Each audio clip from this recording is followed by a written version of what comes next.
ರಾಜ್ಯದಲ್ಲಿ ಮುಖ್ಯಮಂತ್ರಿ ಸ್ಥಾನ ಬದಲಾಗ್ತಾ ಇದೆ. ನಾಳೆ ಡಿ ಕೆ ಶಿವಕುಮಾರ್ ಅವರು ಮುಖ್ಯಮಂತ್ರಿ ಸ್ಥಾನಕ್ಕೆ ಪದಗ್ರಹಣ ಪಡೆಯುವ ಮೂಲಕವಾಗಿ ಮತ್ತೊಬ್ಬ ಮುಖ್ಯಮಂತ್ರಿ ಎನ್ನುವಂಥ ನಿಟ್ಟಿನಲ್ಲಿ ರಾಜ್ಯದ ಜನರ ಸೇವೆಯನ್ನು ಮಾಡಲಿಕ್ಕೆ ಬರ್ತಿದ್ದಾರೆ. ಆದರೆ ಡಿ ಕೆ ಶಿವಕುಮಾರ್ ಅವರಿಗೆ ಒಂದಷ್ಟು ಸವಾಲುಗಳನ್ನು ಹಾಕುವಂಥ ಕೆಲಸಕ್ಕೆ ರಾಜ್ಯದ ಜನ ಮುಂದಾಗಿರುವಂಥದ್ದು. ಸಾಕಷ್ಟು ತೊಂದರೆಗಳಿದ್ದಾವೆ, ಸಾಕಷ್ಟು ಅಭಿವೃದ್ಧಿ ಕೆಲಸಗಳು ಆಗಬೇಕಾಗಿದೆ.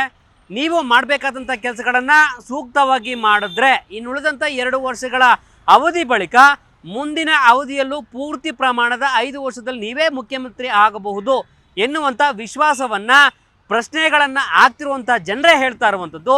ಹಾಗಿದ್ರೆ ಬೆಂಗಳೂರಿನಲ್ಲಿ ಈ ಒಂದು ಜನರ ಪ್ರಶ್ನೆಗಳು ಏನಿದ್ದಾವೆ, ಡಿ ಕೆ ಶಿವಕುಮಾರ್ಗೆ ಆಗ್ಬೋದು ಸೇರಿದಂತೆ ಯಾರ್ಯಾರಿಗೆ ಶಾಸಕರಿಂದ ಸಚಿವ ಸ್ಥಾನ ಸಿಗಬೇಕು ಎನ್ನುವಂಥ ನಿಟ್ಟಿನಲ್ಲಿ ಬೇಡಿಕೆಯನ್ನು ಕೂಡ ಇಡ್ತಾ ಇದ್ದಾರೆ. ಹಾಗಿದ್ರೆ ಜನರ ಪ್ರಶ್ನೆಗಳು ಏನಿದ್ದಾವೆ, ಏನೆಲ್ಲ ಬೇಡಿಕೆಗಳಿದ್ದಾವೆ ಎನ್ನುವಂಥ ನಿಟ್ಟಿನಲ್ಲಿ ಕೇಳ್ತಾ ಹೋಗೋಣ ಬನ್ನಿ ಸರ್. ಈಗ ನಾಳೆ ರಾಜ್ಯದ ಮುಖ್ಯಮಂತ್ರಿ ಸ್ಥಾನ ಬದಲಾಗ್ತಾ ಇದೆ.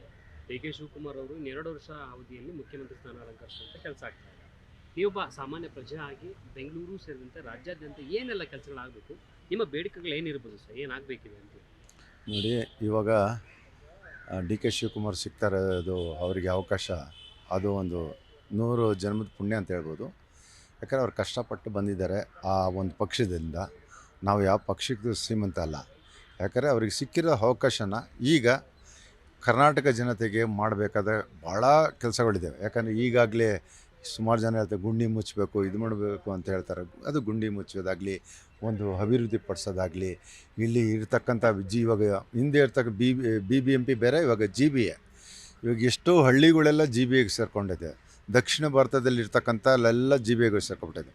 ಇವಾಗ ಅಭಿವೃದ್ಧಿ ಪಡಿಸ್ಬೇಕಾದ್ರೆ ಭಾಳ ಕಷ್ಟ. ಅದನ್ನ ನೀವು ಮಾತನ್ನ ಉಳಿಸ್ಕೋಬೇಕು, ಜೊತೆಗೆ ಪರಿಸರನೂ ಉಳಿಸ್ಕೋಬೇಕು. ಪರಿಸರನಿಗೂ ಅದಕ್ಕೂ ಒಂದು ಸ್ಪಂದಿಸಬೇಕು.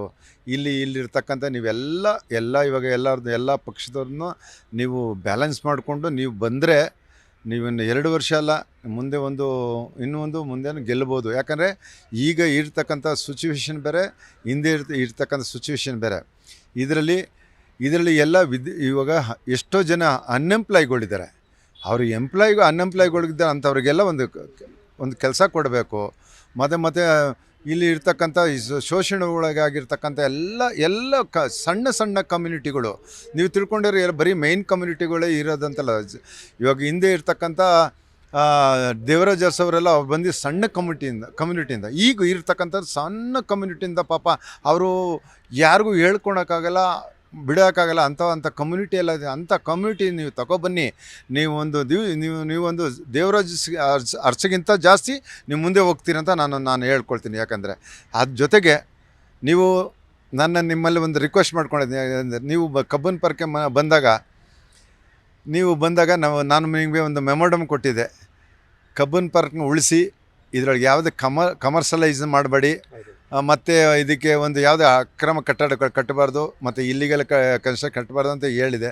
ಅದಕ್ಕೆ ನೀವು ಸ್ಪಂದಿಸ್ರಿ. ಅದಕ್ಕೆ ನಾನು ಭಾಳ ಖುಷಿ ಆಯಿತು. ಈಗ ಆಕ್ರಮಗಳು ಕಟ್ಟಡ ಕಟ್ತಾ ಇದ್ದಾರೆ. ಅದಕ್ಕೆ ನೀವು ಬಂದಿರೋದಕ್ಕೆ ಅದನ್ನೆಲ್ಲ ಉಳಿಸಿ. ಕಬ್ಬನ್ ಪಾರ್ಕಲ್ಲಿ ನೀವು ಹೇಳಿದ್ರಿ, ನಾವು ಮದುವೆ ಆಗೋ ಹೊಸದಲ್ಲಿ ನನ್ನ ಮಿಸ್ಸಸ್ಸು ಈ ಕಬ್ಬನ್ ಪಾರ್ಕೆ ಸುತ್ತಾಡಿದ್ದು ಅಂತ ಹೇಳಿದ್ರಿ. ಆ ಮಾತು ನೀವು ಸುತ್ತಾಡಿದ ಕಬ್ಬನ್ ಪಾರ್ಕ್ ಉಳಿಸಿ ಅಂತ ನಾನು ಕಬ್ಬನ್ ಪಾರ್ಕ್ ಅಸೋಸಿಯೇಷನ್ ಪ್ರೆಸಿಡೆಂಟಾಗಿ ಹೇಳ್ತಾ ಇದ್ದೀನಿ. ನಾನು ನಿಮ್ಮೂರವನೇ, ನಾನು ನಿಮ್ಮ ಬಂಡೆನೇ, ನಾನು ನಿಮ್ಮ ಎಲ್ಲ ಒಂದೇ ಊರಾಗಿ ನನ್ನ ತಾಲೂಕು ನೀವು ಇದ್ದೀರಿ. ನೀವು ಬಂದಿದ್ದು ನೀವು ಆಗಿದ್ದು ನನಗೆ ಭಾಳ ಖುಷಿ ಆಯಿತು. ಇವಾಗ CM ಆಗಿರೋದು ಭಾಳ ಖುಷಿ ಆಯಿತು. ಅದೇ ಥರ ನಾವು 5 ವರ್ಷ 16 ವರ್ಷದಿಂದ ಹೋರಾಟ ಮಾಡೋ ಕಬ್ಬನ್ ಪಾರ್ಕ್ ಉಳಿಸಿದ್ದೀನಿ. ಇನ್ನು ಮೇಲೆ ನಿಮ್ಗೆ ಬಿಟ್ಟಿದ್ದೀನಿ. ನೀವು CM ಆಗಿದ್ದೀರಿ, ನೀವು ಇದನ್ನ ಉಳಿಸಿ ಅಂತ ನಿಮ್ಮಲ್ಲಿ ನಾನು ಹಂಬಲಾಗಿ ರಿಕ್ವೆಸ್ಟಾಗಿ ಕೇಳ್ಕೊಳ್ತೀನಿ. ಎಲ್ಲ ಬೆಲೆ ಜಾಸ್ತಿ ಆಗಿದೆ. ಮತ್ತು ಈ ಡಿ ಕೆ ಶಿವಕುಮಾರ್ ಏನು ಮಾಡ್ತಾರೋ ದೇವ್ರಿಗೆ ಗೊತ್ತು. ಸಿದ್ದರಾಮಯ್ಯ ಮುಂಡಾಯಿಸ್ಕೊಂಡು ಹೋಯ್ತು, ಎಲ್ಲ ಸರ್ವನಾಶ ಎಲ್ಲ ಸಾಬ್ರಗಳಿಗೆ ಪ್ರತ್ಯೇಕವಾಗಿ ಕೊಟ್ಬಿಟ್ಟ, ಬ್ರಾಹ್ಮಣರಿಗೆ ತುಳಿದ್ಬಿಟ್ಟ. ಯಾಕಂದರೆ ನಾನು ಬ್ರಾಹ್ಮಣ. ಆದ್ದರಿಂದ ಯಾವ ಸರ್ಕಾರ ಬಂದ ಏನಿಲ್ಲ ಅಂತ ಬಂದರೆ ಕಲ್ಕಟ್ಟ ಹತ್ರ ಸುವೇಂದ್ರ ಸರ್ಕಾರ ಬರಬೇಕು, ಇಲ್ಲ ಯಾರು ಯೋಗಿ ಬರಬೇಕು, ಆದಿತ್ಯ ಇಲ್ಲ ಅಸ್ಸಾಂ ಅವ್ರು ಬರಬೇಕು. ಆ ಥರ ರಾಜಕೀಯದವ್ರು ಬಂದರೆ ನಮ್ಮ ಕರ್ನಾಟಕದಲ್ಲಿ ಆ ಥರ ಬಂದರೆ ದೇಶ ಉದ್ಧಾರ ಆಗುತ್ತೆ. ಏನು ಡೆವಲಪ್ ಆಗಿದೆ? ಏನು ಸುಮ್ಮನೆ ಬಾವುಟಗಳು ಹಾಕ್ಕೊಂಡು ಮೆರವಣಿಗೆ. ಡಿ ಕೆ ಶಿವಕುಮಾರ್ ಅವರಪ್ಪ ಸಿದ್ದರಾಮಯ್ಯನಪ್ಪ ನಾವ್ ಇನ್ನೇನು ಹೇಳಿ. ಅಭಿವೃದ್ಧಿ ಅನ್ನುವಂಥದ್ದಾಗಿಲ್ಲ, ಯಾಕಂದ್ರೆ ನಿಮ್ ರಸ್ತೆಯಲ್ಲಿ ಮಳೆ ಬಿದ್ರೆ ಹಾ. ಆಟೋ ಮುಳುಗೋಗುವಂತ ಪರಿಸ್ಥಿತಿ. ಹೌದು ಸರ್, ಯಾಕಂದ್ರೆ ಓಡ್ಸೋಕ್ಕೆ ಆಗಲ್ಲ, ಅದರಲ್ಲಿ ಬೇರೆ ರೇಟ್ ಜಾಸ್ತಿ ಆಗೋಯ್ತು, ಇನ್ನೂ ಕಷ್ಟ ಆಗೋಯ್ತು. ಯಾಕಂದರೆ ಸೆಂಟ್ರಲ್ ಬಿಡಿ ಅದು ರೇಟ್ದು, ಇದು ಎಲ್ಲ ಪ್ರತಿಯೊಂದು ಬೆಲೆ ಹತ್ತಿಸಿದ್ದಾರೆ. ಮತ್ತೆ ಇನ್ನೇನು ಹೇಳಿ. ಅದೇ ಈ ಡೀಸೆಲ್, ಪೆಟ್ರೋಲ್, ಗ್ಯಾಸ್ ಎಲ್ಲವೂ ಕೂಡ ದುಬಾರಿ ಆಗ್ತಾ ಹೋದ್ರೆ ನೀವ್ ಎಷ್ಟೋ ವರ್ಷಗಳಿಂದ ನೋಡ್ಕೊಂಡ್ ಬಂದಿರ್ತೀರ, ನಮ್ ತಂದೆ ಆಗಿರೋರು ನೀವು. ಹೌದು ಸರ್, ನಾನು 50 ವರ್ಷದಿಂದ ಗಾಡಿ ಓಡಿಸ್ತಾ ಇದ್ದೇನೆ, ಏನು ಯೂಸ್ ಇಲ್ಲ ಸರ್. ಸುಮ್ಮನೆ ಸಂಪಾದನೆ ಮಾಡು, ಗುಡುಗಿಸು, ತಿನ್ನು, ಅಷ್ಟರಲ್ಲೇ ಇದ್ದೀನಿ. ಬೇರೆ ಇನ್ನೇನು ಡೆವಲಪ್ ಆಗಿಲ್ಲ. ಎಲ್ಲ ಹೋದ್ರು, ಇವಾಗ ನಾನು ನಮ್ಮ ತಾಯಿ ಇದ್ದೀವಿ ಅಷ್ಟೇ ಸರ್. ನಾನು ನಮ್ಮ ತಾಯಿ ಇಬ್ಬರೇ. ನಮ್ಮ ಮಿಸಸ್ ಜೀವನ ಆಟೋ ಜೀವನ. ನಮ್ಮ ಮಿಸಸ್ ಹೋದ್ರು, ಮತ್ತು ನಮ್ಮ ಅದೇ ಮಕ್ಕಳು ಎಲ್ಲ ಒಂದೊಂದು ಕಡೆ ಹೋದ್ರು. ನಾವು ನಮ್ಮ ತಾಯಿ ಇದ್ದೀವಿ. ನಮ್ಮ ತಾಯಿಗೆ 102 ವರ್ಷ, ನನಗೆ 79 ವರ್ಷ ಅಷ್ಟೇ ಸರ್. ಇನ್ನೇನು ಅಂದ್ರೆ ಈ ಸಂದರ್ಭದಲ್ಲಿ ಯಾರೋ ನಿಮ್ಮನ್ನು ನೋಡ್ಕೋಬೇಕಾಗಿದ್ದವ್ರು ನಿಮ್ಮ ಕಾಲ ಮೇಲೆ ನೀವೇ ದುಡ್ಕೊಂಡು ಜೀವನ. ಹೌದು ಸರ್, ಏನು ಯೂಸ್ ಇಲ್ಲ. ನಾನು ಏನಂದ್ರೆ ನಮ್ಮ ತಾಯಿ ಗಟ್ಟಿಗಿರೋರ್ಗು ನಾನು ಗಟ್ಟಿಗಿದ್ರೆ ಸಾಕು ಅಂತ ದೇವ್ರಿಗೆ ಇಚ್ಛು ಅಷ್ಟೇ ಸರ್. ಈಗ ರಾಜಕೀಯ ವ್ಯಕ್ತಿಗಳು ಅವ್ರ ಹಿಂದೆ ನಾನಾ ಥರ 50 ಜನ ಓಡಾಡ್ತಾರೆ. ಅವ್ರು ಹಾಕಿದ್ದು ಬಿಸ್ಕೆಟ್ಗೆ ತಿನ್ಕೊಂಡು ಸಾಯ್ತಾರೆ. ಅಂದ್ರೆ ಜನ ಬದಲಾಗಬೇಕಂತಂದ್ರೆ ಬೇರೆ ಸರ್ಕಾರ, ಅದೇ ನಾನು ಹೇಳಿದ್ನಲ್ಲ ಸರ್, ಇವ್ರು ಬರಬೇಕು. ಕಲ್ಕಟ್ಟ ಇವತ್ತಿನ ದಿನ ಏನಾಯ್ತು, ಹೆಂಗೆ ಕಿತ್ತು ಬಿಸಾಕ್ತಾ ಇದೆ ನೋಡ್ತೀರಾ ನೀವು, ಮೊಬೈಲಲ್ಲಿ ನೋಡ್ತೀರಲ್ವಾ, ಹೆಂಗೆ ಆ ಥರ ಬಂದರೆ ಇದು ದೇಶ ಉದ್ಧಾರ ಆಗುತ್ತೆ. ಮತ್ತೆ ಇನ್ನೇನು ಇಲ್ಲ ಸರ್ ಅಷ್ಟೇ. ಅಂದ್ರೆ ಈಗ ಯಾರೇ ಬಂದ್ರು ಕೂಡ ಅವ್ರವ್ರು ದೊಡ್ಡವರಾಗ್ತಾರೆ. ಅವ್ರು ತುಂಬ ಇವತ್ತಿನ ದಿನ ಸಿದ್ದರಾಮಯ್ಯಂದು ಆಸ್ತಿ ನೆನ್ನೆ ಮೊಬೈಲಲ್ಲಿ ಬಂದಿತ್ತು, ಎಷ್ಟಿದೆ ನೋಡಿ. ಅದೇ ನಾವು ಹೆಂಗೆ ಸರ್, ಆ್ಯಕ್ಚುಲಿ ಒಬ್ಬ ಲಾಯರ್ ಅವರು, ನನ್ನ ಮುಂದೆ ಲಾಯರು ಎಷ್ಟು ಕೋಟಿ ಆಸ್ತಿ ಮಾಡಿದ್ದಾರೆ, ಎಷ್ಟು ಸೈಟ್ ಮಾಡಿದ್ದಾರೆ. ಏನು ಯೂಸ್ ಬಂತು? ದೇಶಕ್ಕೆ ಮುಳುಗಿಸ್ಬಿಟ್ಟು ದೇಶ ಮುಳುಗಿಸ ಎಲ್ಲ ಹಾಳಾಗ್ಬಿಡ್ಲಿ, ನಾವು ಉದ್ಧಾರ ಆಗಲಿ. ಅದೇ ಯಾರು ಬಂದೇನೋ ಇದು ಎಲ್ಲ ಸಾರ್ವಜನಿಕರಿಗೆ ಹೊರೆ. ಹೌದು ಸರ್, ನಾವು ಬರುವಾಗ ಭಗವಂತ ನೆನ್ಸ್ಕೊಂಡ್ ಬರ್ತೀವಿ, ಭಗವಂತ ಮಾಡಿ ಕಳಿಸ್ತಾನೆ ಅಷ್ಟೇ. ಈಗ ನಾವು ರಾಜಕೀಯ ವ್ಯಕ್ತಿ ಅವರು ಇವರು ಅನ್ಕೊಂಡು ನಾವು ಬರಲ್ಲ. ತಂದೆ ತಾಯಿನ ಮುಗಿತೀವಿ, ದೇವ್ರ ಮುಕ್ಕೊಂಡು ಬರ್ತೀವಿ. 10 ಗಂಟೆ ಬರ್ತೀವಿ, ನೈಟ್ 11 ಗಂಟೆ 10ವರೆವರೆಗೂ ಮೋಡಿಸ್ತೀವಿ. ಏನೋ ಭಗವಂತ ಕೊಡ್ತಾನೆ, ಮಾಡ್ಕೊಂಡು ಹೋಗ್ತೀವಿ. ಡಿ ಕೆ ಶಿವಕುಮಾರ್ ಇವಾಗ ಮುಖ್ಯಮಂತ್ರಿ ಆಗ್ತಾ ಇದಾರೆ ಅಂದ್ರೆ ಏನ್ ಎಕ್ಸ್ಪೆಕ್ಟ್ ಮಾಡ್ಬೋದು ಸರ್? ಏನ್ ಬದಲಾವಣೆ ತರ್ತಾರ ಅಂತ? ಏನ್ ಬದಲಾವಣೆ ಏನು ತರಲ್ಲ. ಏನು ಅವ್ರು CM ಆಗ್ಬೇಕು, ಆಗವ್ರೆ ಅಷ್ಟೇ. ಏನ್ ಬದಲಾವಣೆ? ರಸ್ತೆಗಳು ಹೇಗಿದಾವೆ ಸರ್? ಎಲ್ಲ ರಸ್ತೆ ಸ್ವಲ್ಪ ಜಾಗದಲ್ಲಿ ಚೆನ್ನಾಗಿದೆ, ಸ್ವಲ್ಪ ಜಾಗದಲ್ಲಿ ತುಂಬಾ ತೊಂದರೆಗಳಿದೆ. ಕೆಲವು ಜಾಗದಲ್ಲಿ ಚೆನ್ನಾಗಿದೆ, ಒಳ್ಳೆ ಮೈನ್ ಇಯರ್ ಅಲ್ಲಿ ಮಳೆ ಬಂದ್ರೆ ಹಂಗೆ ತುಂಬ್ಕೊಂಡ್ಬಿಡುತ್ತೆ. ಏನೆಲ್ಲ ಸಿಂಗಾಪುರ್ ಮಾಡ್ಬಿಟ್ರಲ್ಲ, ಎಲ್ಲ ಫುಟ್ಪಾತ್ ಮೋರಿಗಳೆಲ್ಲ ಟೈಲ್ಸ್ಗಳು ಹಾಕಿ ಎಲ್ಲ ಸಿಂಗಾಪುರ್ ಮಾಡಿದ್ರು. ನೀರೆಲ್ಲಿ ಹೋಗುತ್ತೆ? ಹೋಗಲ್ಲ ನೀರು. ಎಲ್ಲ ಅವರು ನಮ್ಮ SM ಕೃಷ್ಣ ಅವ್ರು ಇದ್ರಲ್ಲ, ಆಗ ಸಿಂಗಾಪುರ್ ಮಾಡಿದ್ರು. ಫುಟ್ಪಾತಲ್ಲಿ ಎಲ್ಲ ಟೈಲ್ಸ್ಗಳು, ಎಲ್ಲ ಕಡೆ ಟೈಲ್ಸ್ಗಳು ಹಾಕ್ಬಿಟ್ರು, ಕಲ್ಲುಗಳು, ಮೋರಿಗಳೆಲ್ಲ ಮುಚ್ಚಾಕ್ಬಿಟ್ರು. ಎಲ್ಲಿ ನೀರೆಲ್ಲ ಹೋಗುತ್ತೆ? ನೀರೆಲ್ಲ ಹೋಗಲ್ಲ. ನಿಮ್ಮ ಆಟೋ ಚಾಲಕರ ದುಡಿಮೆ ಹೇಗಿದೆ ಸರ್, ಬದುಕು ಹೇಗಿದೆ ಅಂತ ಹೇಳಿ? ಯಾಕಂದ್ರೆ ಬೇರೆಯವರೆಲ್ಲ ನಿಮ್ಮ ಬದುಕನ್ನು ಬಂದು ಕಿತ್ಕೊಂಡ್ಬಿಟ್ಟಿದ್ದಾರೆ. ಅಣ್ಣ ಎಲ್ಲ ಕಿತ್ಕೊಂಡಿದಾರಣ್ಣ. ಎಲ್ಲ ಬರೋದೇ ನಾವು ಭಗವಂತ ನೆನ್ಸ್ಕೊಂಡೇ ಬರೋದಣ್ಣ. ಖಂಡಿತ. ಈಗ ಎಷ್ಟೋ ಲಕ್ಷ ಆಟೋಗಳು ಓಡ್ತವೆ, ಅದರಲ್ಲಿ ಬರೀ ಕೈ ಹೋಗೋರು ಇದ್ದಾರೆ, ದುಡ್ಡು ಮಾಡ್ಕೊಂಡು ಹೋಗೋರು ಇದ್ದಾರೆ, ಕೆಲವರು ಆಟೋದವರು ಮೋಸ ಮಾಡೋರು ಇದ್ದಾರೆ. ಏನು ಮಾಡೋಕ್ಕಾಗಲ್ಲ. ಇವಾಗ ಸಾರಿಗೆ ಸಂಬಂಧಪಟ್ಟಾಗೆ ನೀವು ಆಟೋ ಅದರಲ್ಲಿ ಒಳಗೊಂಡಿರ್ತೀರಾ. ರಾಮಲಿಂಗಾರೆಡ್ಡಿ ಅವರು ನಿಮಗೆ ಒಂದ್ ರೀತಿ ಸಚಿವ ಸ್ಥಾನದಲ್ಲಿ ಇರುವಂತವ್ರು. ರಾಮಲಿಂಗಾರೆಡ್ಡಿ ಅವರು ಬದಲಾಗಬಹುದಾ, ಅಥವಾ ಡಿ ಕೆ ಶಿವಕುಮಾರ್ ಬಂದ್ರೆ ಏನಾದ್ರು ಬದಲಾವಣೆ ಮಾಡ್ಬೋದು ಹೇಳಕ್ಕಾಗಲ್ಲ. ಅವರು ಇವಾಗ DK ಅವರು ಈಗ ಆಗ್ತಾರೆ, ನಾಳೆ ನೋಡ್ಬೇಕು. ಅವರು ಒಳ್ಳೇದ್ ಮಾಡಿದ್ರೆ ಅವ್ರಿಗೆ ಒಳ್ಳೇದಾಗುತ್ತೆ. ಈಗ ನಮ್ಮ ಬಡವ್ರ ಬಗ್ಗರು ಬೆಂಗಳೂರಲ್ಲಿ ಎಷ್ಟೋ ಸಾವಿರ ಕೋಟಿಗಳು ಜನ ಅವ್ರೆ. ಕೆಲವ್ರಿಗೆ ಊಟ ಇಲ್ಲ, ಕೆಲವ್ರಿಗೆ ಊಟ ನಿದ್ದೆ ಇಲ್ಲ, ಮಲ್ಕೊಳಕ್ ಜಾಗ ಇಲ್ಲ, ಎಷ್ಟೋ ಜನ ಸಾಯ್ತಾವ್ರೆ. ಇವ್ರು ಬಂದು ಸ್ವಲ್ಪ ಒಳ್ಳೇದು, ಭಗವಂತ ಅವ್ರಿಗೂ ತುಂಬಾ ಕೊಟ್ಟಿದ್ದಾನೆ, DK ಅವ್ರಿಗೂ ತುಂಬಾ ಕೊಟ್ಟಿದ್ದಾನೆ. ಅವರು ಸಾಕು ನಿಲ್ಲಿಸ್ಬಿಟ್ಟು ಬಡವ್ರ ಬಗ್ಗರಿಗೆ ಮಾಡಬೇಕು. ಸ್ಥಾನಕ್ಕೆ ಬೆಲೆ ಕೊಡಬೇಕು. ಅವ್ರೇನೋ ಆಗಬೇಕು, CM ಆಗಿದ್ದಾರೆ. ನೆಕ್ಸ್ಟು ಈಗ ಒಳ್ಳೇದು ಮಾಡಿದ್ರೆ ನೆಕ್ಸ್ಟು 5 ವರ್ಷ CM ಅವರೇ ಆಗ್ಬೋದು ನಮ್ಮ ಪ್ರಕಾರ. ಒಳ್ಳೆ ಕೆಲಸಗಳು ಮಾಡ್ಬೇಕು ಅಷ್ಟೇ. ಬರೀ ಅವ್ರು ದುಡ್ಡು ಮಾಡ್ಕೊಳಕ್ ಬಂದ್ರೆ ಪ್ರಯೋಜನ ಇಲ್ಲ. ಬಡವ್ರ ಬಗ್ಗೆ ಎಲ್ಲ ವಿಚಾರಣೆ ಮಾಡಬೇಕು. ಎಷ್ಟೋ ಜನ ತೊಂದರೆಗಳು ಇರ್ತಾರೆ, ಎಷ್ಟೋ ಬಡವ್ರ ಬಗ್ಗೆ ತೊಂದರೆಗಳು ಇರ್ತಾರೆ, ಎಲ್ಲ ಸಾಲ್ವ್ ಮಾಡಿ ಅವರು ಮಾಡಿದ್ರೆ ಸ್ವಲ್ಪ ನೆಕ್ಸ್ಟು CM 5 ವರ್ಷ ಅವರೇ ಆಡ್ತಾರೆ. 100% ನೆಕ್ಸ್ಟು CM 5 ವರ್ಷ ಆಗ್ತಾರೆ. ಅವರು ನಾಳೆ CM ಆಗೋದ್ರಿಂದ ಬದಲಾವಣೆ ಕಾಣ್ತೀವಿ ಅಂತ ನಮಗೆ ಭಾರಿ ಕುತೂಹಲ ಇದೆ ಸರ್. ಆಗುತ್ತಂತ ನಿರೀಕ್ಷೆ ಇದೆ. ಆಗಲಿ ಅಂತ ನಮ್ಮ ಉದ್ದೇಶ ಚೆನ್ನಾಗಿದೆ ಸರ್. ಸರಿ ಸರ್. ಅಲ್ಲ, ಈಗ ಸಚಿವರ ಸ್ಥಾನ ಸಿಗಬೇಕು ಅನ್ನುವಂಥದ್ದೇ ಆದ್ರೆ ಯಾರಿಗೆ ಸಚಿವ ಸ್ಥಾನ ಬೇಕು? ಈಗ ಆಲ್ಮೋಸ್ಟ್ ಅಲ್ಲಿ ನಾವು ಹೇಳ್ಬೇಕಂತಂದರೆ ಪರಮೇಶ್ವರಪ್ಪರಿಗೆ ಸಿಗಲಿ ಅಂತ ಒಂದು ಉದ್ದೇಶ ಇದೆ. ನಮ್ಮ ತಾಲೂಕು, ನಮ್ಮ ಚಿತ್ರದುರ್ಗ ಜಿಲ್ಲೆ ಚಳ್ಳಕೆರೆ ತಾಲೂಕು, ನಮ್ಮ ರಘುಮೂರ್ತಿ ಸಾಹೇಬರು 3 ಸಾರಿ ಗೆದ್ದಿದ್ದಾರೆ. ದಯವಿಟ್ಟು ಅವರಿಗೆ ನಮ್ಮ ಇದ್ರ ರಿಕ್ವೆಸ್ಟ್ ಮಾಡಿ ಕೇಳ್ತಾ ಇದ್ವಿ, DK ಶಿವಕುಮಾರ್ನ ದಯವಿಟ್ಟು ನಮಗೆ ರಘುಮೂರ್ತಿ ಸಾಹೇಬರಿಗೆ ಕೊಡಲೇಬೇಕಂತ, ನಮ್ಮ ಸಚಿವ ಸ್ಥಾನ ಕೊಡಲೇಬೇಕಂತ ನಾವು ದಯವಿಟ್ಟು ನಿರೀಕ್ಷೆ ಇದ್ದೀವಿ. ಮಾಡಿದೆ ಸರ್. ನಮ್ಮ ರಘುಮೂರ್ತಿ ಸಾಹೇಬರು ಆಲ್ಮೋಸ್ಟ್ ನಮ್ಮ ಕ್ಷೇತ್ರಕ್ಕೆ 3 ಸಾರಿ ಗೆದ್ದಿಲ್ಲೇನು ಭಾರಿ ಅಭಿವೃದ್ಧಿ ಕಾರ್ಯ ಮಾಡಿದ್ದಾರೆ. ಅಭಿವೃದ್ಧಿ ಅಧಿಕಾರ ಅಂತಲೇ ಹೆಸರು ಬಂದಿದೆ ರಘುಮೂರ್ತಿ ಸಾರಿಗೆ. ದಯವಿಟ್ಟು ನಾವು DK ಶಿವಕುಮಾರ್ ಹತ್ರ ಆಗಲಿ ಇಡೀ ನಮ್ಮ ಅವ್ರ ಸಂಭವದ ಕೇಳ್ತಾರೆ ಸಚಿವ ಸ್ಥಾನ ಕೊಡ್ಬೇಕಂತ ದಯವಿಟ್ಟು ನಮ್ಮ ತಾಲೂಕಿಂದ, ಚಳ್ಳಕೆರೆ ತಾಲೂಕಿಂದ ನಾವೊಬ್ಬ ಪ್ರಜೆಯಾಗಿ ಮೇಲಾಗಿ ಈಗ ಹಾಲಿ ಗ್ರಾಮ ಪಂಚಾಯತ್ ಸದಸ್ಯನಾಗಿ ದಯವಿಟ್ಟು ಕೇಳ್ಕೊಂತ ಇದ್ವಿ. ಪಂಚಾಯತಿ ಮೆಂಬರ್ ಮನೆಯವರು. ಸಿದ್ದರಾಮಯ್ಯ ಆಡಳಿತನೇ ಚೆನ್ನಾಗಿತ್ತು. ಅವ್ರು ಇನ್ನೊಂದು 2 ವರ್ಷ ತಡೆದ್ರೆ ಮತ್ತೊಂದು 5 ವರ್ಷ ಆಡಳಿತ ಮಾಡೋಕ್ಕೆ ಚೆನ್ನಾಗಿತ್ತು. ಯಾಕಂದರೆ ಈ ನೆಕ್ಸ್ಟ್ ಎಲೆಕ್ಷನಿಗೆ ಸಿದ್ದರಾಮಯ್ಯನ ಅಧಿಕಾರ ಇದ್ದಿದ್ರೆ ಇನ್ನೂ ಪಕ್ಷ ಜಾಸ್ತಿ ಬರೋವು. ಕಾಂಗ್ರೆಸ್ ಮುಂದಿನಕ್ಕೂ ಚೆನ್ನಾಗಿ ಬರೋದು, ಗಟ್ಟಿ ಇರೋದು. ಈಗ ಸಿದ್ದರಾಮಯ್ಯ ಇಳಿದ್ರದಕ್ಕೆ ತುಂಬ ಕಷ್ಟ ಆಗುತ್ತೆ. ಕಾಂಗ್ರೆಸ್ಸಿಗೆ ಭಾಳ ಎಫೆಕ್ಟ್. ಯಾಕಂದ್ರೆ ಅಂಥ ಮನುಷ್ಯ ಮತ್ತೆ ಸಿಗಲ್ಲ. ಡಿ ಕೆ ಶಿ ಅವರು ಕೆಟ್ಟವರು ಅಂತ ಹೇಳ್ತಲ್ಲ, ಅವರು ಒಳ್ಳೆಯರೇ. ಇನ್ನೊಂದು 2 ವರ್ಷ ಸಮಾಧಾನದಾಗಿದ್ದರೆ ಮತ್ತೆ 5 ವರ್ಷ ಅವ್ರು ಆಡಳಿತ ಮಾಡ್ಬೋಯಿತ್ತು.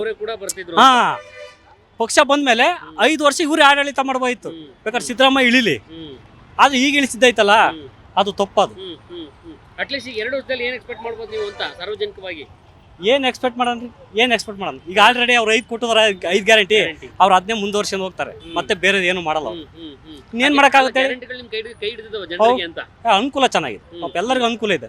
ನನಗೂ ಅನುಕೂಲ ಐತೆ, ಬೇರೆಯವ್ರಿಗೂ ಅನುಕೂಲ ಇದೆ. 5 ಗ್ಯಾರಂಟಿಯಲ್ಲಿ ಎಲ್ಲರಿಗೂ ಅನುಕೂಲ ಐತೆ. ಸತ್ಯ ಹೇಳ್ಬೇಕು, ತಿಂದದ್ದು ನಿಯತ್ತಲ್ಲಿ ಹೇಳ್ಬೇಕು, ಪಾಪ ಇಲ್ಲ ಅನ್ಬಾರ್ದು. ಸಿದ್ದರಾಮಯ್ಯ ಆಡಳಿತ ತುಂಬಾ ಚೆನ್ನಾಗಿದೆ. ಬಿಜೆಪಿಯವ್ರು ನಾವು ಬರ್ತೀವಿ ಅಂತ ಅಂದ್ಬಿಟ್ಟು ಕೂತವ್ರೆ, ಹೇಳಕ್ಕಾಗಲ್ಲ. ಈಗ ಸಿದ್ದರಾಮಯ್ಯ ಇಡೋದನ್ನ ಕಷ್ಟ ಐತೆ ಕಾಂಗ್ರೆಸ್ ಬರೋದು. ಅವ್ರು ಇದ್ದಿದ್ರೆ ಬೇಕಾದ್ರೆ ಮುಂದಿನ ಸರಿನೂ ಕಾಂಗ್ರೆಸ್ ನಂಬರ್ 1 ಆಗಿ ಬರೋದು, ಅದು ಪಕ್ಕ. ಈಗ ಸಿದ್ದರಾಮಯ್ಯ ಇಳಿದ್ಬಿಟ್ನಾ ಇಡೀ ಕರ್ನಾಟಕ ತುಂಬಾನೇ ಕುರುಬರು ಹೈಯೆಸ್ಟ್ ಸಂಖ್ಯೆ ಜಾಸ್ತಿ ಅದಾರೆ ಎಲ್ಲ ಕಡೆ. ಚಿತ್ರದುರ್ಗ ಕ್ಷೇತ್ರ. ನಿಮ್ಮ MLA ಎಲ್ಲ ಹೆಂಗ್ ಮಾಡ್ತಾರೆ ಕೆಲಸ? ಅವ್ರು KC ವೀರೇಂದ್ರ ಪಪ್ಪಿ ಅವರು ಪರವಾಗಿಲ್ಲ, ಅವರು ಚೆನ್ನಾಗಿ ಮಾಡ್ತಾರೆ. ಅವರು ತುಂಬಾ ನಮ್ಮೂರ ಕಡೆ ಎಲ್ಲ ಟ್ಯಾಂಕ್ ಎಲ್ಲ ಕಟ್ಸಿದ್ದಾರೆ, ಒಳ್ಳೊಳ್ಳೆ ಅನುಕೂಲ, ಪರವಾಗಿಲ್ಲ, ಅವರು ಮಾಡ್ತಾ ಇದಾರೆ. ನಾನು ನೋಡಿದ್ದೀನಿ, ನಮ್ಮೂರಾಗ ನೀರಿನ ಕುಡಿಯೋದು ಸಮಸ್ಯೆ ಇತ್ತು, ಸಿಂಗಲ್ ಟ್ಯಾಂಕ್ ಇತ್ತು, ಈಗ ದೊಡ್ಡ ಟ್ಯಾಂಕಿ ಕಟ್ಸಿಕೊಟ್ಟಿದ್ದಾರೆ. ಮತ್ತೆ ಚಿತ್ರದುರ್ಗದಲ್ಲಿ ಅಲ್ಲೆಲ್ಲ ಬಸ್ ಸ್ಟಾಪ್ಗಳು ಒಳ್ಳೆ ಚೆನ್ನಾಗಿ ಮಾಡ್ತಾರೆ. ಜನರಿಗೆ ಏನು ಒಳ್ಳೇದು ಮಾಡಲ್ಲ, ಅವ್ರವ್ರು ಬೆಳಿತಾವ್ರೆ ಅಂತಾರೆ. ಏನಪ್ಪ ನಾನು ಕಂಡಂಗೆ ನಮ್ಮ ಅಲ್ಲ, ಪ್ರತಿಯೊಬ್ಬರಿಗೂ ಕಷ್ಟ ಸುಖ ಇರುತ್ತ್ರಿ. ಮನೆಯಲ್ಲಿ ಇರುತ್ತೆ, ಹೊರಗಡೆಯಲ್ಲೂ ಇರುತ್ತೆ, ಯಾರಿಗಿರಲ್ಲ. ಅದ್ ನಿಭಾಯಿಸನೆ ನಿಜವಾದ ಗಂಡಸು. ಅವ್ರು ಬೇರೆಲ್ಲ, ನಾನು ಬೇರೆಲ್ಲ. ನಾನು ಚಿತ್ರದುರ್ಗ, ಇಲ್ಲಿ ಯಾಕೆ ಬಂದಿನಿ ಹೇಳ್ರಿ, ದುಡಿಮೆ ಮಾಡಕ್ಕೆ, ಹೊಟ್ಟೆಪಾಡಿಗೆ. ಹಂಗೆ ಎಲ್ಲರೂ ಒಂದೊಂದು ಒಳ್ಳೇದು ಕೆಟ್ಟದ್ದು ಆಗುತ್ತೆ. KC ವೀರೇಂದ್ರ ಪಪ್ಪಿ ಅವರು ಪರವಾಗಿಲ್ಲ, ನಾನು ನೋಡ್ದಂಗೆ ಒಳ್ಳೆ ಮನುಷ್ಯನೇ, ಏನಂತ ಇದಿಲ್ಲ. ಕರೆಕ್ಟಾ? ಯಾರು ಚೆನ್ನಾಗಿರ್ತಾರೋ ಆ ವ್ಯಕ್ತಿಗೆ ಕೊಡ್ಲೇಟ್ ಬೀಳೋದು. ಸಿದ್ದರಾಮಯ್ಯ ಒಳ್ಳೆ ವ್ಯಕ್ತಿ ಆಗಿರೋದಕ್ಕೆ ಕೊಡ್ಲೇಟ್ ಬಿದ್ದದ್ದು. ಸೊಟ್ಟ ಪಟ್ಟ ಇದ್ದಿದ್ರೆ ಅವ್ರನ್ನ ಕಿಳಿಸೋರು, ಅವ್ರು ನೆಟ್ಟಿಗಿರೋದಕ್ಕೆ ಕ್ಲೀನಾಗಿ ಕೊಡ್ಲೇಟ್ ಕಡಿದ್ರು. DK ಶಿವಕುಮಾರ್ ಅವರು CM ಆಗ್ತಿರ್ತಕ್ಕಂಥದ್ದು ಅತ್ಯಂತ ಸ್ವಾಗತಾರ್ಹ. ಇಂದಿನ ವರ್ತಮಾನದ ಒಂದು ಸರ್ಕಾರದ ಅಭಿವೃದ್ಧಿ ಕಾರ್ಯಕ್ರಮಗಳಲ್ಲಿ ನಮ್ಮ ತುಮಕೂರು ಜಿಲ್ಲೆಯಲ್ಲಿ ಅಭಿವೃದ್ಧಿ ಯಾವ ಸರಿಯಾದ ಸಚಿವರಿಲ್ಲದೆ ತುಂಬ ಕ್ಷೀಣವಾಗಿದೆ ಇತ್ತೀಚೆಗೆ. ಈಗ ಅಲ್ಲಿರ್ತಕ್ಕಂಥ ಪರಮೇಶ್ವರ್ ಅವರು ಕೇವಲ ಬರೀ ಗೃಹ ಖಾತೆಗೆ ಸೀಮಿತವಾಗಿದ್ದಾರೆ ವಿನಃ ಯಾವುದೇ ಕಾಮಗಾರಿ, ಕೆರೆ ಕಟ್ಟೆ, ರಸ್ತೆ, ಗೃಹ ಇಂಥವು ಯಾವುವು ಅವರು ಗಮನ ಕೊಡ್ತಕ್ಕಂಥದ್ದು ಅತ್ಯಂತ ವಿರಳ. ಆದ್ದರಿಂದ ಅತ್ಯಂತ ಜನಾನುರಾಗಿ ಇಂದಿನ ಸಚಿವ TV ಜಯಚಂದ್ರ ಅವರು ಅತ್ಯಂತ ತುಂಬ ಜನಸಂಪರ್ಕ, ಜನರ ಒಂದು ಆಶಾಭಾವನೆಗೆ ಅವರು ಸ್ಪಂದಿಸ್ತಕ್ಕಂಥ ವ್ಯಕ್ತಿ ಮತ್ತು ನುರಿತ ರಾಜಕಾರಣಿ. ವಿಧಾನಸೌಧಕ್ಕೆ ಅವರು ಅತ್ಯಂತ ಹಿರಿಯ ಸಚಿವ, ಸುಮಾರು 45-50 ವರ್ಷಗಳ ಹಿರಿಯ ಸಚಿವ ಅವರು. ಅಂಥವ್ರಿಗೆ ಎಲ್ಲೋ ಡೆಲ್ಲಿ ಕಡೆಗೆ ಕಳಿಸಿ ಈಗ ಹಾಲಿ ಇರ್ತಕ್ಕಂಥ ರಾಜಣ್ಣ, ಆನಂತರ ಇವರು ಇದ್ದಾರಲ್ಲ ಯಾರು ಈ ಪರಮೇಶ್ವರ್ ಅವರು, ಅವರಿಂದ ಯಾವುದೇ ಅಭಿವೃದ್ಧಿ ನಮ್ಮ ತುಮಕೂರು ಜಿಲ್ಲೆಗೆ ಆಗಲಿಲ್ಲ. ಆದ್ದರಿಂದ ಅತ್ಯಂತ ಮುಖ್ಯವಾಗಿ ಜಯಚಂದ್ರ ಅವರನ್ನ ಜಿಲ್ಲಾ ಸಚಿವರನ್ನಾಗಿ ಮಾಡಬೇಕು, ಟಿ ಬಿ ಜಯಚಂದ್ರ ಅವ್ರನ್ನ. ಆನಂತರ ಗ್ರಾಮೀಣಾಭಿವೃದ್ಧಿ ಇಲಾಖೆಯನ್ನು ಅವರಿಗೆ ಕೊಡಬೇಕು. ಅವರಿಗೆ ಗ್ರಾಮೀಣಾಭಿವೃದ್ಧಿ ಗ್ರಾಮೀಣಾಭಿವೃದ್ಧಿ ಇಲಾಖೆಯಲ್ಲಿ ಅವರಿಗೆ ಅತ್ಯಂತ ಆಸಕ್ತಿ ಇರ್ತಕ್ಕಂಥ ವ್ಯಕ್ತಿ ಅವರು. ಭಗೀರಥ ಅಂತೆಲ್ಲ ಹೆಸರು ತಗೊಂಡಿದ್ದಾರೆ. ತುಮಕೂರು ಜಿಲ್ಲೆಗೆ ಹೇಮಾವತಿ ನೀರನ್ನ ತಂದು ಶಿರಾ ತಾಲೂಕು ಪೂರಾ ಹೆಚ್ಚಿನ ನೀರಾವರಿ ಅಭಿವೃದ್ಧಿ ಬಯಲು ಪ್ರದೇಶ. ಶಿರಾ ತಾಲೂಕು, ತುಮಕೂರು ಕೂಡ ಬಯಲು ಪ್ರದೇಶ. ಇಂಥ ಒಂದು ಪ್ರದೇಶದಲ್ಲಿ ಜಯಚಂದ್ರ ಅವರ ಕಾರ್ಯ ಸಾಧನೆ ಭಗೀರಥ ಅಂತಕ್ಕಂಥ ಒಂದು ಬಿರುದೇ ಅವರಿಗೆ ಕೊಟ್ಟುಬಿಟ್ಟಿದ್ದಾರೆ. ಅದು ಅವರಿಗೆ ಅನ್ವರ್ಥವಾಗಿ ಬರಬಹುದು.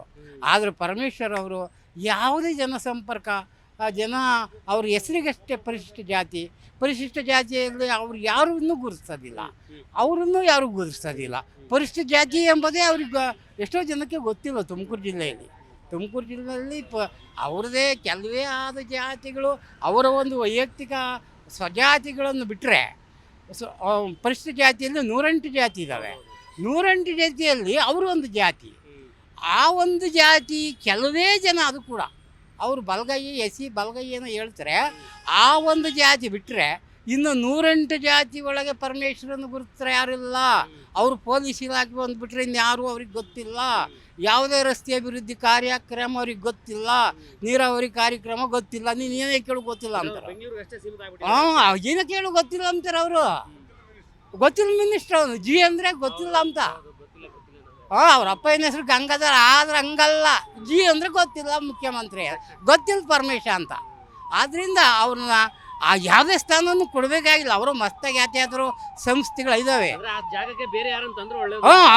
ಯಾವುದು ಕೊಡಲೇ ಬರೋದ್ರಿ. ವಯಸ್ಸಾಗೈತೆ DCM ಕೊಡ್ರಿ ಅಂತಾರೆ. ಯಾತಕ್ಕೆ ಬೇಕು? ವಯಸ್ಸಾಗೈತೆ ಸುಮ್ಮನೆ ರಿಟೈರ್ಡ್ ಆಗಂತ ಹೇಳ್ಬೇಕು ಪರಮೇಶ್ವರ್ಗೆ. ಅವಶ್ಯಕತೆ ಇಲ್ಲ ಪರಮೇಶ್ವರ. ಯಾವುದೇ ಇಲಾಖೆಗೂ ಸೂಕ್ತ ಇಲ್ಲ. ಪೊಲೀಸ್ ಇಲಾಖೆಗೆ ಲೆಫ್ಟ್ ರೈಟ್ಗೆ ಅಷ್ಟೇ ಸೂಕ್ತ. ಅವ್ರು ನಮಸ್ಕಾರ ಹೊಡಿಸ್ಕೋಬೋದು. ಬಿಟ್ಟರೆ ಸಾರ್ವಜನಿಕರಿಂದ, ಗ್ರಾಮೀಣ ಜನರಿಂದ ಅವರು ನಮಸ್ಕಾರ ಹೊಡಿಸ್ಕೊಂಬಕ್ಕೆ ಅನರ್ಹರಿದ್ದಾರೆ. ಆದ್ದರಿಂದ ಅವ್ರನ್ನ ಯಾವ ಸ್ಥಾನಕ್ಕೂ ನಾಲಾಯಕ. ಆ ಟಿ ಬಿ ಜಯಚಂದ್ರ ಅವ್ರನ್ನ ತುಮಕೂರು ಜಿಲ್ಲಾ ಉಸ್ತುವಾರಿ ಮಂತ್ರಿ ಮಾಡಿ ಅತ್ಯಂತ ಗ್ರಾಮೀಣ ಅಭಿವೃದ್ಧಿ ಕ್ಷೇತ್ರಕ್ಕೆ ಮಿನಿಸ್ಟರ್ ಮಾಡಬೇಕು. ಅವ್ರನ್ನ ತಗೊಂಡೋಗಿ ಕಾನೂನು ಇಲಾಖೆ ಡೆಲ್ಲಿ, ಬೊಂಬಾಯಿ, ಕೋಲ್ಕತ್ತಾ ತೋರಿಸ್ತಾರೆ. ಅವರು ಗ್ರಾಮೀಣಾಭಿವೃದ್ಧಿ ಪ್ರದೇಶ ಇವತ್ತು ಕೃಷಿ ಕ್ಷೇತ್ರ, ಗ್ರಾಮೀಣಾಭಿವೃದ್ಧಿ, ರಸ್ತೆ ಕಾಮಗಾರಿ ಇಂಥ ಮುಖ್ಯ ವಿನಃ ನೀನು ಕಾನೂನು ಯಾರಿಗನ ಹೇಳ್ಕೊಂತಾರೆ ಅಂತ ಒಳ್ಳೆ ಮಂತ್ರಿ ತಗೊಂಡಾಗ ಅಲ್ಲಿಗೆ ಕುಂಡಿಸ್ತೀಯಾ? ಅವನು ಜನಾನುರಾಗಿ ಜನರಿಗೆ ಸ್ಪಂದಿಸ್ತಾರೆ. ನಮ್ಮ ಜಿಲ್ಲೆಗೆ ಟಿ ಬಿ ಜಯಚಂದ್ರ ಅವ್ರನ್ನ ಮಂತ್ರಿ ಮಾಡಬೇಕು. ಆಮೇಲೆ ಕ್ಯಾಬಿನೆಟ್ ದರ್ಜೆ ಕೊಡಬೇಕು. ಆಗ ಕರ್ನಾಟಕದ ಎಲ್ಲ ಅಭಿವೃದ್ಧಿನೂ ಆಗುತ್ತೆ. ಆ ಇಲಾಖೆದು ತುಮಕೂರು ಜಿಲ್ಲೆನೂ ಆಗುತ್ತೆ. ಆದ್ದರಿಂದ ನಮ್ಮದು ಕೂಡ ತುಮಕೂರು ಜಿಲ್ಲೆಗೆ ಟಿ ಬಿ ಜಯಚಂದ್ರನ್ ಮಾಡಬೇಕು ಅಂತಕ್ಕಂಥದ್ದು ಒಂದು ಆಗ್ರಹ. ನಾನು ಪರಿಶಿಷ್ಟ ಜಾತಿ ಆಗಿದ್ದರೂ ಕೂಡ ನಾನು ಪರಿಶಿಷ್ಟ ಜಾತಿನೇ. ಆದರೆ ಪರಿಶಿಷ್ಟ ಜಾತಿ ಆಗಿದ್ದೀನಿ ಅಂತೇಳಿ ಪರಿಶಿಷ್ಟ ಜಾತಿ ಮಿನಿಸ್ಟರ್ ಮಾಡಿರಿ ಅಂತ ನಾನು ಡಿಮ್ಯಾಂಡ್ ಮಾಡ್ತಿಲ್ಲ. ಪರಿಶಿಷ್ಟ ಜಾತಿನಲ್ಲಿ ಅಂಥ ಅಭಿವೃದ್ಧಿ ರಾಜಕಾರಣಿ ಜನಾನುರಾಗಿ ಎಲ್ಲರನ್ನೂ ಒಂದು ಸಮುದಾಯ ಒಗ್ಗೂಡಿಸ್ಕೊಂಡು ಹೋಗ್ತಕ್ಕಂಥ ಚಾಕು ಚಕ್ಯತೆ ಯಾರಲ್ಲಿ ಇಲ್ಲ. ಯಾರು ಒಬ್ಬರು ಪರಮೇಶ್ವರು ಸ್ವಲ್ಪ ಅನುಭವ ಇದೆ ಬತ್ತಿಟ್ಟು, ಆದರೆ ಒಂದು ರಿಸರ್ವ್ ಮನುಷ್ಯಗೆ ಸಮುದಾಯಕ್ಕೆ ಏನು ಕೆಲಸ ಇಲ್ಲ. ಜೀರೋ ಗೊತ್ತಿಲ್ಲ ಅಂತಕ್ಕಂಥದ್ದು ಹೇಳ್ಕೊಂಡು ಹೊಡ್ತಾರೆ.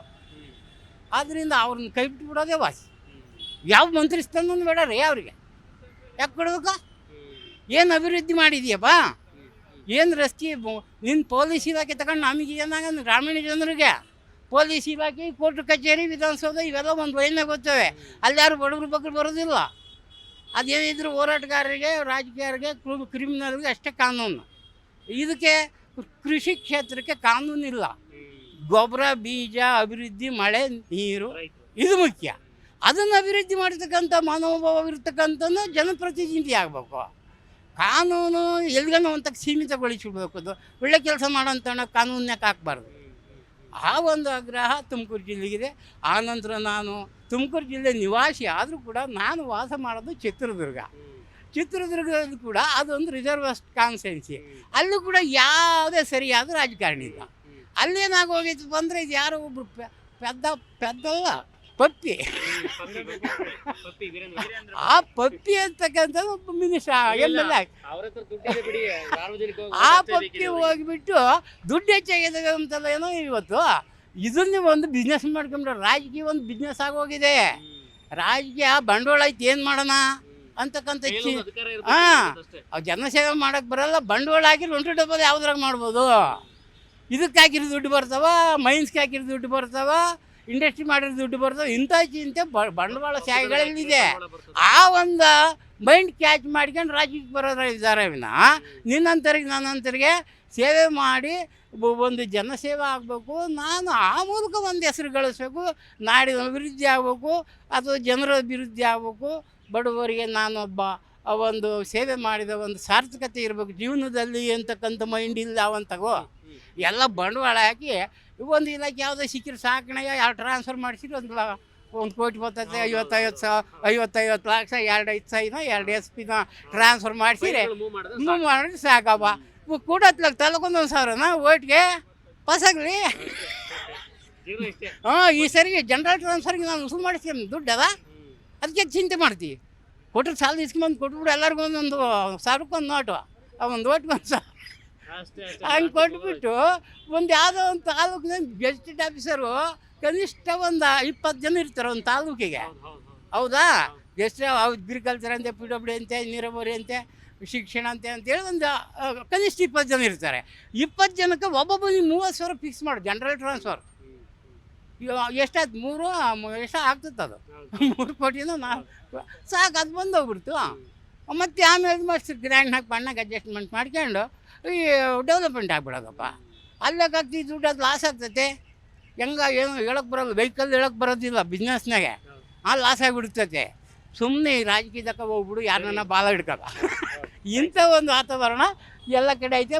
ಚಿತ್ರದುರ್ಗ ಕೂಡ ಅಂಥ ಅಭಿವೃದ್ಧಿ ಆಗಿಲ್ಲ. ಅಲ್ಲಿ ಸುಧಾಕರ್ ಅವರು ಕೂಡ ಪಾಪ ಒಳ್ಳೆ ಮನುಷ್ಯ, ಆತ ಎಕ್ಸ್ಪೈರ್ ಆಗಿಬಿಟ್ರು. ಆದ್ದರಿಂದ ಚಿತ್ರದುರ್ಗ ಕೂಡ ಮಾನ್ಯತೆ ಕೊಡಬೇಕು. ಅಲ್ಲಿ ಒಬ್ಬ ರಘುಮೂರ್ತಿ ಅಂತ ಚಳ್ಳಕೆರೆಯವರು ಅವರಿಗೆ ಮಿನಿಸ್ಟ್ರ್ ಕೊಡ್ತಕ್ಕಂಥದ್ದು ಬಿ ಕ್ಯಾಂಡಿಡೇಟು, ಒಳ್ಳೆ ಟೆಕ್ನಿಕಲ್ ಮೈಂಡು, ಇನ್ಯಾರಿಗೂ ಬೇಕಾಗಿಲ್ಲ. ಅವರೊಬ್ಬರಿಗೆ ಕೊಟ್ಟರು. ಅದ್ಯಾರು G. ಗೋವಿಂದಪ್ಪ ಅವರು ಇವರು ಹೆಸರು ಹೇಳ್ತಾರೆ, ಅದು ಅವಶ್ಯಕತೆ ಇಲ್ಲ.